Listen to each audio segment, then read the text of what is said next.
Hey everyone, welcome back to Realpolitik.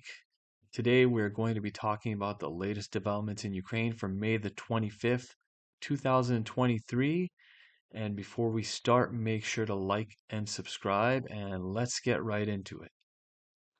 All right, so a few days ago, 2 days ago, when I made my last video, a group of Russian separatists, as they refer to themselves, but the Russians just say that they're just Ukrainians. They're surely Ukrainian backed. But, anyways, a group of Russian separatists made their way into the Greyvoron section or region in the Belgorod Oblast.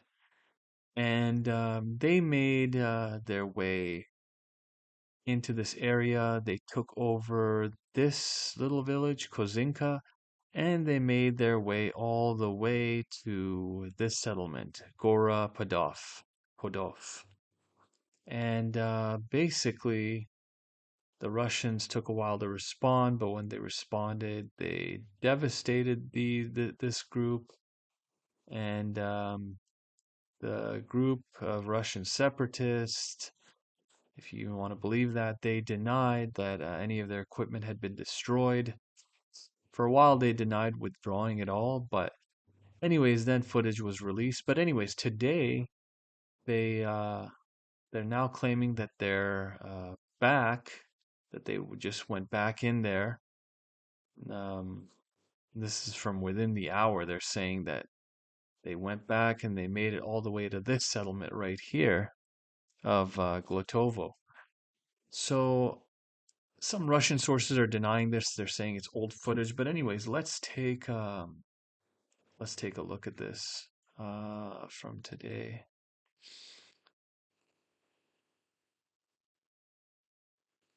So this is them. This is supposed to be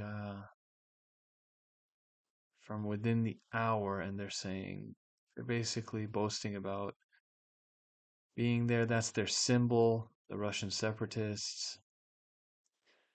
I think Russia evacuated a lot of the civilians from there, but um, I don't really understand the point of doing this because it's not like they're going to get to Moscow. But you know what? Let me pause this, and you got to listen to the sound to really get it. Because there's these guys make their way in, but there's an artillery strike. Is Bakhmut.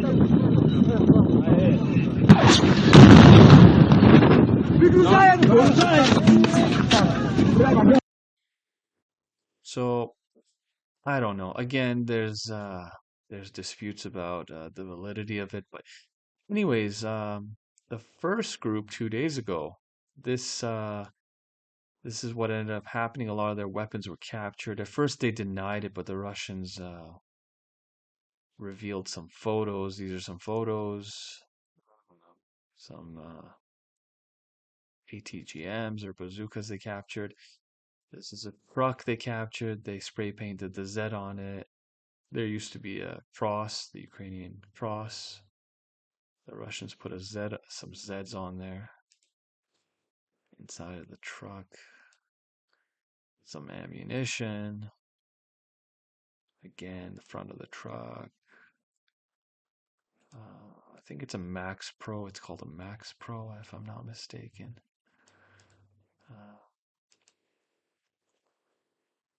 Was this the one? I think this is the same one. Yeah, this is from when they captured it initially.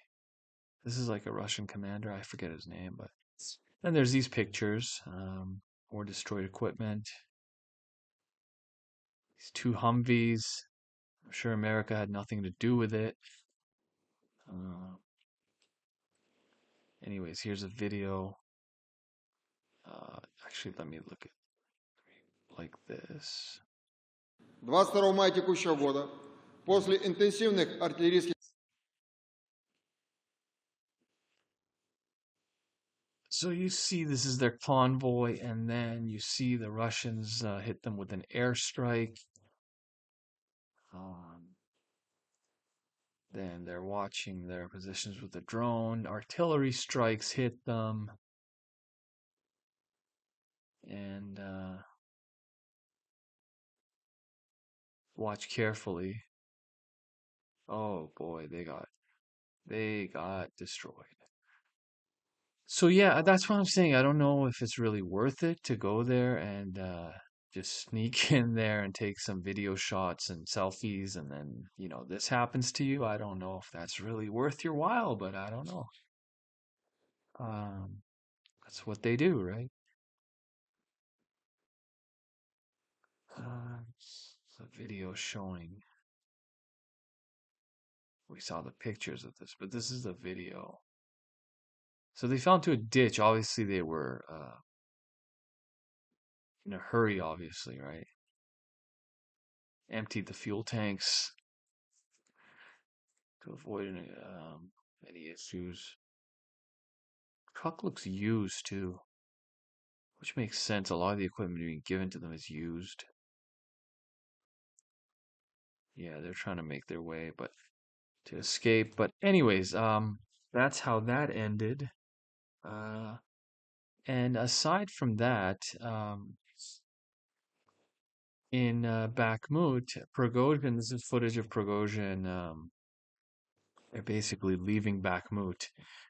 And so the Battle of Bakhmut started in October, lasted until May 20th, but then they said 21st because, Mariupol was liberated on the 20th by the Russians. They didn't want both of them to fall on the same day. The Russian army doesn't want this to eclipse what they did in Mariupol. So the whole thing lasted 224 days, right? So now the Russians have come out and they've said that around 40 to 50,000 Ukrainian soldiers died in Bakhmut, 100 to 120,000 casualties altogether. So on the low end of it, 40,000 out of 100,000 casualties are killed in action. The rest were wounded, captured, or missing, right? Um, so the Russians, for their KIA, they're not saying how many, but they're saying 20,000 casualties. So they're saying, the Russians are saying Russian casualties are 1/5 of the Ukrainian casualties. And the KIA, uh, on Ukrainian side, it's like half, 40 to 50,000 out of 100, 120,000. So the Russians, could be half, could be a quarter. The standard is a quarter, 1 to 3, but 5,000 Russian soldiers probably died in fighting for Bakhmut at least. And anyways, yeah, so Prigozhin and Wagner are reportedly leaving from Bakhmut. This is Prigozhin saying his farewells. What happened is that so Wagner's leaving.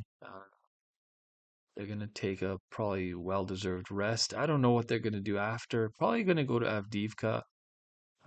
Some people thought that the Ramzan Kadyrov, the president of Chechnya, his Akhmat Special Forces would replace them, but it's going to be reportedly DPR troops, Donetsk People's Republic troops, are going to be replacing them. And Ukraine is reportedly not giving up on Bakhmut. The Ukrainians are sending um, basically more troops to the front, specifically to the flanks. So they basically are looking to maybe, I'll show you. If we go to Bakhmut, okay, get rid of this. If we go to Bakhmut, the Ukrainians, obviously, if you recall, they launched their counteroffensive, made it all the way here, inside here, started here at this line, made it inside here. But yeah, now there's a river to cross. Russians are on the high ground right here. Two bodies of water in between. So this is basically a bottleneck. If they go through it, they could go through here, I guess, as well. But anyways, yeah, I mean, if the Ukrainians, because see, when the Ukrainians lost Bakhmut, it was a big blow to them. That's why they're doing all this fiddling around in Belgorod, right? Um, kind of to distract attention and to make it seem like they're still relevant. But in Bakhmut, aside from that, they launched a counteroffensive from the north here and from the south.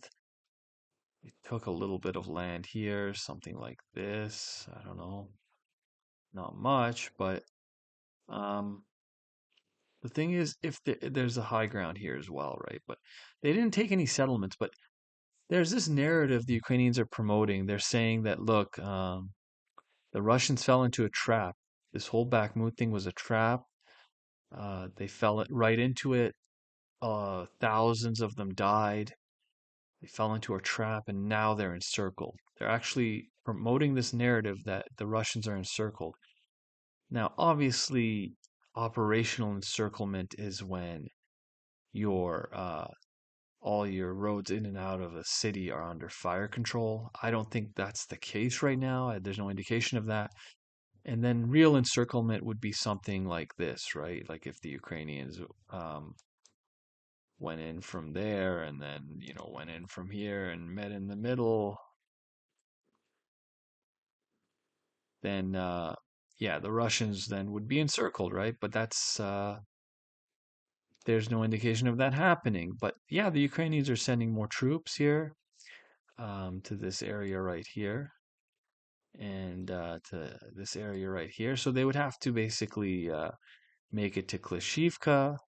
Uh, Sorry about this.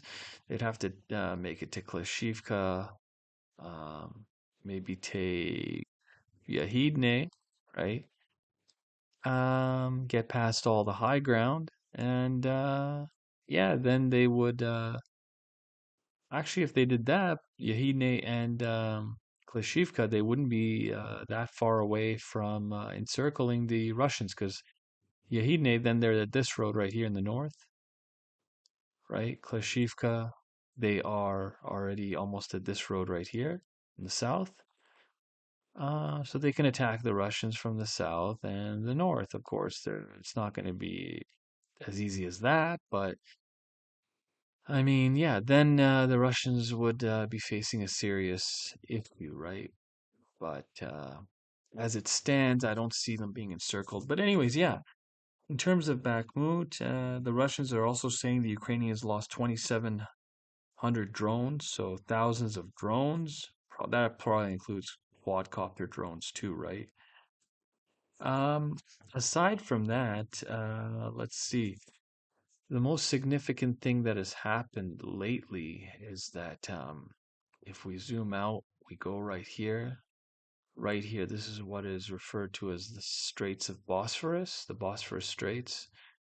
And a Russian vessel, a Russian intelligence gathering vessel, which is basically the purpose of it is to safeguard the pipeline. There's a pipeline from Russia to Turkey called Turk Stream, I believe it's called. So there was a ship, and the ship. Here, I'll just show you the footage. So the ship is called the Ivan Khurs, and it was attacked by three marine drones, right? So it was attacked by three speedboat drones, right? And the Russians destroyed those speedboat drones, and here's footage of it. Some people are saying this is not that the Russians just this is old footage, or this is not authentic, or the Russians set this up themselves so they would have something to show off. But anyways, let's take a look at it.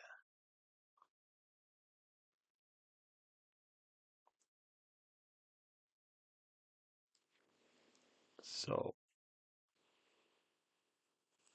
this is the Ministry of Defense. They give a report every day. This is their spokesman. Yeah, so there's a speedboat coming towards the ship, but some people don't buy it because the speedboat, they're saying it doesn't seem to be really going as fast as possible, speeding towards the ship. But hey, you never know. I mean, I don't know. But anyways, the Russians are saying three speedboat drones were destroyed. Who knows? Maybe that's they they got a speedboat and blew it up to show off. I don't know. That's what some people are saying. Um anyways, aside from that, the so in the last 12 to 24 hours, the Russians have launched something like 36 Greyvoron 2 Shahed 136 drones at Kiev. The Ukrainians say they shot all of them down, but also there were attacks on Lviv, right? Lviv right here. There were attacks on the city of which one? Kamenetsky right here. There were attacks in Kharkiv right here, the city of Kharkiv. So, um, you know, it's been like a week straight that the Russians are hitting Ukrainian positions with drones and missiles. Like it's been like 6, 7 days straight now. I think it's been 7 days straight, right? Oh yeah, also Odessa, they attacked Odessa. And talking about Odessa, so from Odessa, the Ukrainians, they launched several of these drones, the Mugen 5. And these drones are from China, $5,000. You can buy one yourself if you want. They're commercially available. But the Ukrainians rigged them with explosives, and this is one that was shot down by the Russians. Anyways, the Russians, this map shows what happened. From Odessa, they launched these drones. Uh, this map is by Rybar all the way. 7 of them were launched towards various targets in Crimea. The Russians are saying they shot all of them down, and 5 of them down, and the other 2 were brought down with electronic warfare methods. So, in any case, all of them were pretty much brought down. And right here, you see the RQ-4B Global Hawk. Um, that was the Americans gathering intelligence with their Global Hawk drone before um, before the Ukrainians launched this attack, which is typically what happens, right? But anyways, aside from that, I was going to show you guys this footage of 2 days ago when the Ukrainians went into the Belgorod region, the Greyvoron part of Belgorod. And there's this one right here. They took a Russian BTR allegedly. So they're putting their sticker on the Z. I don't know if they were able to drive away with this though back to Ukraine, judging from all the footage of the explosions and whatnot. Here's this guy. I think he's driving it. I always turn off the sound because of copyright issues on YouTube. Okay. Oh, he's so excited. Must have been exciting until the airstrikes hit.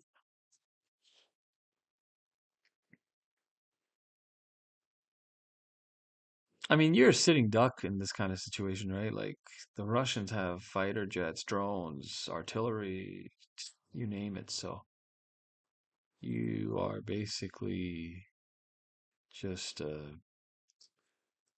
sitting target. It's like a duck shoot. Люди, как и вы.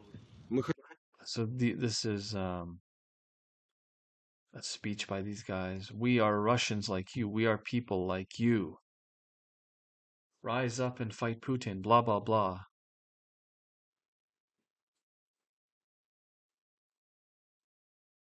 We want a free country. Yes, of course.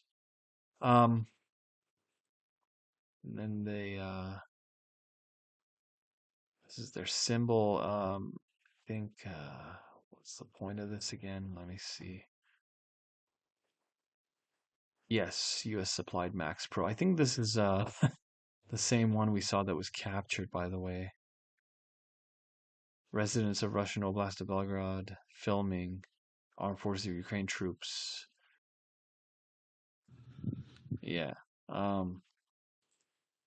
Anyways, guys, that's it for today. If you watched until the end, thank you very much. Please like and subscribe. I will see you guys in the next one.